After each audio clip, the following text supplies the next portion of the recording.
सभी मित्रों को नमस्कार।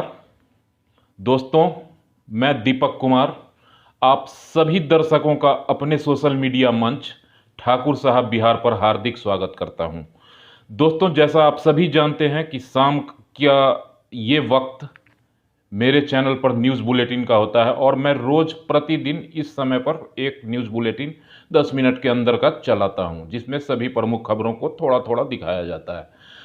तो अगर इससे आप जुड़ना चाहें और न्यूज़ से अपडेटेड रहना चाहें, सारे दिन की खबर को देखना चाहें शाम में किसी भी वक्त फुर्सत के, तो काइंडली प्लीज़ मेरा चैनल सब्सक्राइब कर लें और अगर वीडियो अच्छा लगता हो तो लाइक भी करें।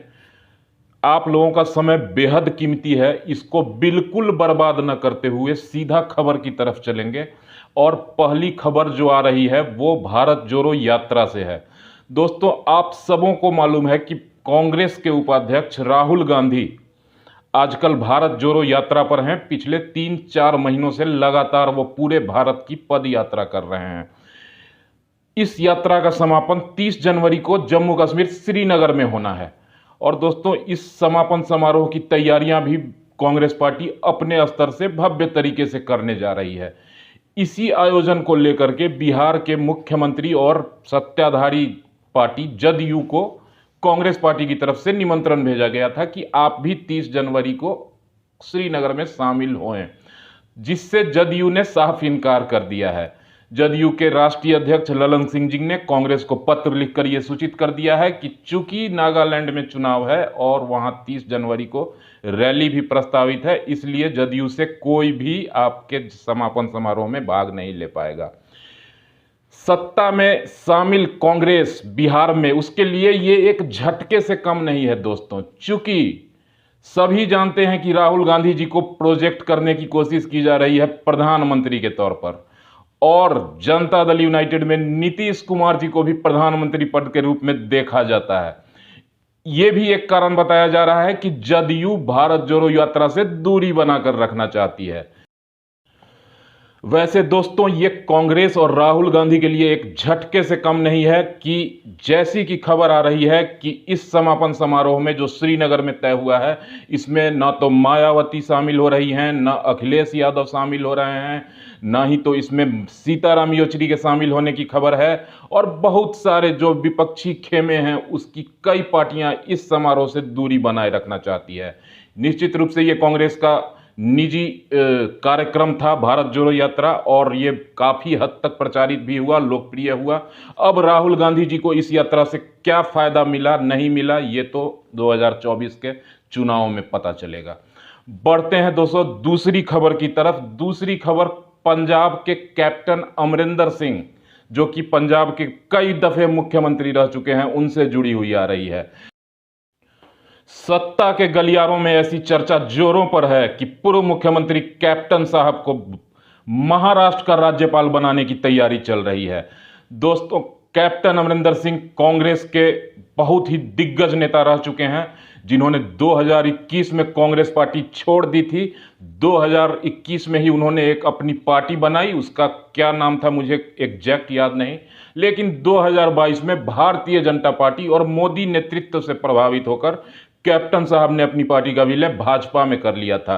अब भाजपा उनको कुछ पारितोषिक देने की तैयारी में है, लेकिन कहा यह भी जा रहा है कि राज्यपाल बनाकर भारतीय जनता पार्टी कैप्टन साहब के कैरियर को, सक्रिय राजनीति को विराम देने का मन बना चुकी है। बढ़ते हैं दोस्तों अगले खबर की ओर। अगली खबर बिहार सरकार में मचे घमासान की ओर। दोस्तों, आज उपेंद्र कुशवाहा जी ने फिर एक प्रेस कॉन्फ्रेंस की। लगभग 12:30 पर उन्होंने प्रेस कॉन्फ्रेंस बुलाई थी, जिसमें उन्होंने जमकर नीतीश सरकार पर हमला बोला। नीतीश कुमार के बारे में भी बहुत सारी बातें बोली और उन्होंने यहां तक कहा कि हम पार्टी क्यों छोड़कर जाएं, हमने पार्टी को बहुत कुछ दिया है। ऐसे किसी बड़े भाई के बोलने पर छोटा भाई घर छोड़ के थोड़े न चला जाता है। विदित हो कि कल नीतीश कुमार जी ने कहा था कि उपेंद्र कुशवाहा अगर जाना चाहें तो कोई उन्हें रोक नहीं रहा है, वो पार्टी छोड़कर जा सकते हैं। इस बात पर उपेंद्र कुशवाहा जी काफ़ी भड़के हुए हैं और उन्होंने प्रेस कॉन्फ्रेंस में अपनी भड़ास निकाली है। दोस्तों, इधर नीतीश कुमार जी भी खुलकर आज उपेंद्र कुशवाहा पर बात करते हुए नजर आए। सामान्यतः नीतीश कुमार जी ऐसे सवालों पर हंसकर, पत्रकारों के सवालों को टालकर अपनी गाड़ी में बैठकर निकल जाते हैं, लेकिन आज उन्होंने उपेंद्र कुशवाहा जी पर काफ़ी सारी बातें की। उन्होंने कही कितना मानते थे उनको, क्या हो गया पता नहीं, ऐसे क्यों बोलते हैं, जो पार्टी में रहना चाहते हैं वो ट्वीट नहीं करते। बहुत सारी मन की भड़ास नीतीश कुमार जी ने भी निकाली और उन्होंने यहाँ तक कहा कि इस पार्टी में आपका कुछ नहीं है, आपको जाने की इच्छा है तो जा सकते हैं। दो टूक जवाब दिया गया उपेंद्र कुशवाहा जी को कि आपकी बातों का ना तो मैं नीतीश कुमार नोटिस लेता हूं, ना ही मेरी पार्टी जदयू नोटिस लेने वाली है। तो दोस्तों, बहुत ही रोचक मोड़ पर पहुंच चुकी है ये आपसी लड़ाई और इस पर हम लोगों की नज़र बनी हुई है। रोज आपको मैं अपडेट करता रहूंगा क्या हो रहा है, क्या होने वाला है। तो बढ़ेंगे अगली खबर की ओर दोस्तों। बिहार के पूर्व उप मुख्यमंत्री तारकेश्वर प्रसाद जी ने साफ शब्दों में कहा कि अब नीतीश कुमार भरोसे के लायक बिल्कुल नहीं रह गए हैं, इसलिए बीजेपी भविष्य में कभी नीतीश जी से हाथ नहीं मिलाएगी। ये सब बातें उस वक्त आई हैं जबकि कुछ दिनों पहले सुशील कुमार मोदी जी ने नीतीश कुमार के वापस भाजपा में आने के कुछ संकेत दिए थे। इस बात को पूरी तरह से खारिज करते हुए तारकेश्वर प्रसाद जी ने कहा कि हम नीतीश कुमार के साथ जाकर फिर से बिहार की जनता का कोप भाजन नहीं बनना चाहते।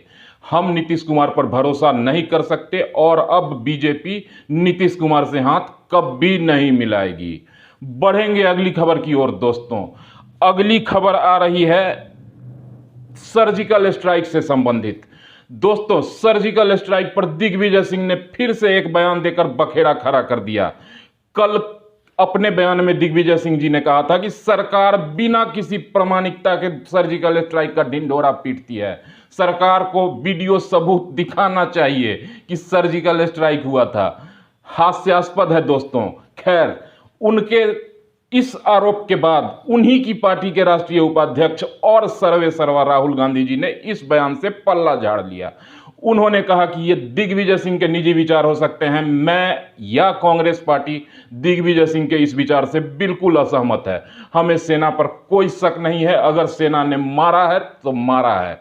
बहुत खूब राहुल गांधी जी। लेकिन आज फिर दिग्विजय सिंह के समर्थन में कांग्रेस पार्टी के ही एक धाकड़ नेता राशिद अल्वी साहब भी खड़े हो गए।